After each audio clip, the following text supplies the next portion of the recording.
Assalamualaikum warahmatullahi wabarakatuh. Perkenalkan, nama saya Sono.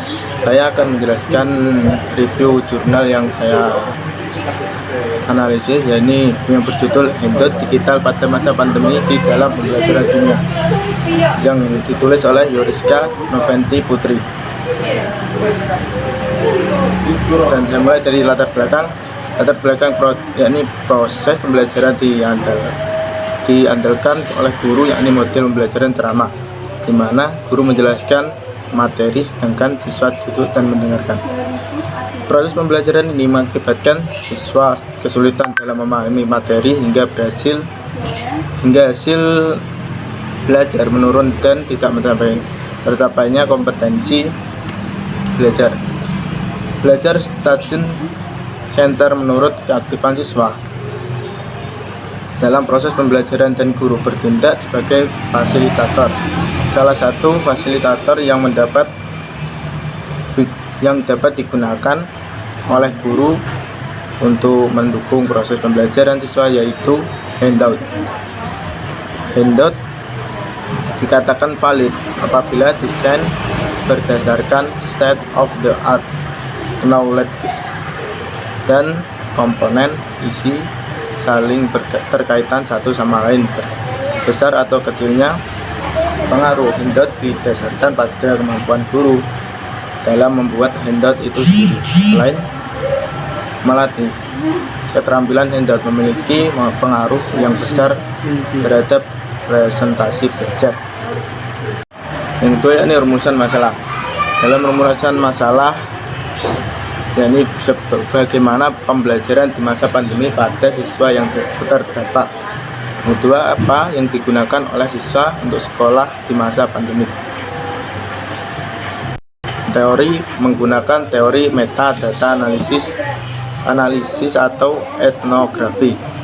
Dengan metode menggunakan teknik meta analisis data. Teknik meta analisis digunakan untuk meninjau penelitian data dari setiap penelitian yang seragam digabungkan secara statistik. Metode ini dilakukan dengan cara merangkum, mereview, dan menganalisis data, literatur, dan diolah secara statistik. Jenis metode yang digunakan studi efektif yang berfungsi mengetahui besar keefektifan dari penggunaan handout.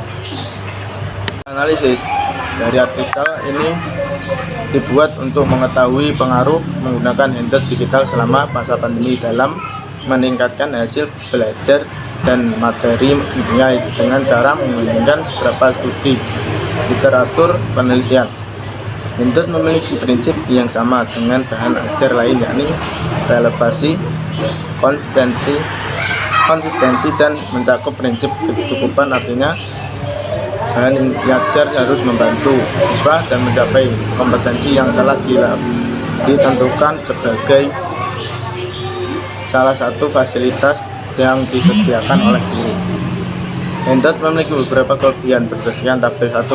Persentase rata-rata hasil belajar siswa sebelum menggunakan handout sebesar 44,7% dan sesudah menggunakan handout sebesar 83,3%. Berdasarkan uraian tersebut, maka dapat dikatakan handout mampu membantu siswa untuk meningkatkan hasil belajar. Dan untuk kesimpulan, menggunakan handout yang dapat diakses dalam media digital seperti handphone dan laptop disebut dengan handout digital. Bangga dalam penelitian menyatakan bahwa handout digital mampu menunjang pembelajaran di luar kelas. Handout digital dapat diaplikasikan apabila siswa kesulitan dalam memahami bahan ajar yang disajikan dengan tatap muka. Oleh karena itu, handout digital dapat digunakan sebagai alternatif bahan ajar dalam sistem pembelajaran daring. Oleh karena itulah dibutuhkan terobosan baru seperti handout digital yang dapat digunakan tanpa akses internet lancar dan berkelanjutan.